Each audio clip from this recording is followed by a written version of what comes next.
भाजप विधिमंडळ गटाची सोमारा जातली बसका, विधिमंडळ घटनेंतल्यान जातली घोषणा।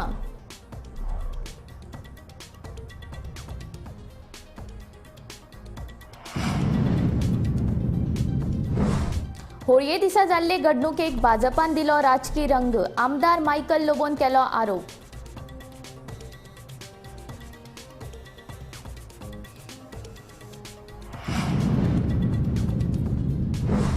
मिरसांगाचे दर पावले 300, किला आड मेजचे पडटात 120 रुपया।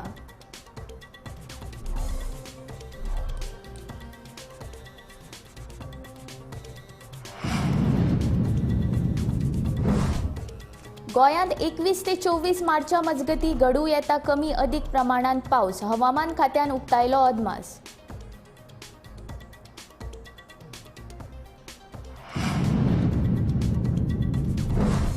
केरी तेरेकोल पुलाचे काम बेगीन करात पुराय, थळाव्या लोकांची मागणी।